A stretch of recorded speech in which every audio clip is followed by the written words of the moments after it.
BC ప్రజల ఆకాంక్షల మేరకు ఈ రాష్ట్రంలో కానీ ఈ దేశంలో కానీ అనేక రకమైన పోరాటాలు జరిగిన తర్వాత కాంగ్రెస్ పార్టీ గత ఎన్నికలలో ఇచ్చిన హామీ మేరకు బీసీలకు 42% రిజర్వేషన్ కల్పిస్తామని అందరికీ ఆశ చూపెట్టి ఈరోజు రాష్ట్ర క్యాబినెట్లో మేము స్థానిక సంస్థల ఎన్నికలలో పార్టీ పరంగా 42% రిజర్వేషన్ కల్పిస్తూ ముందుకు పోతామని మన క్యాబినెట్ నిర్ణయం జరిగింది. ఈ నిర్ణయాన్ని బీసీ జేఏసీ, రాష్ట్ర జేఏసీ, మంచిర్యాల జిల్లా జేఏసీ కూడా తీవ్రంగా వ్యతిరేకించడం జరుగుతుంది. ఎందుకంటే 70 ఏళ్ళ ప్రజల ఆకాంక్షలను తుంగలో దొక్కి ఏదో మేము 3,000 కోట్ల రూపాయలు ఈ రాష్ట్ర ప్రభుత్వానికి కేంద్ర ప్రభుత్వం ఇవ్వదని, దానికోసము మేము ముందుకు పోతున్నామని చెప్పడంలో రాష్ట్ర ప్రభుత్వము చాలా తప్పిదం చేసింది.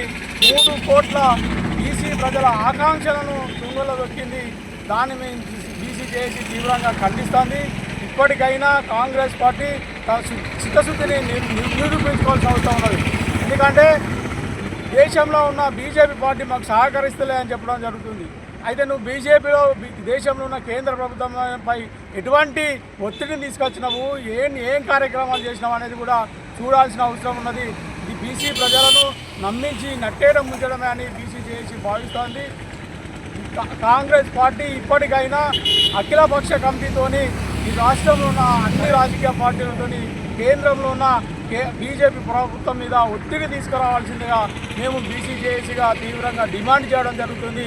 ఈ యొక్క కార్యక్రమాన్ని కాంగ్రెస్ పార్టీ తీసుకోకపోతే రేపు రాబో కాలంలో ఏదైతే స్థానిక సంస్థల ఎన్నికలు అంటున్నావో పార్టీ పరంగా ఇచ్చే ఎన్నిక మాకు అవసరం లేదని బీసీ జేఏసీ భావిస్తూ ఉంది.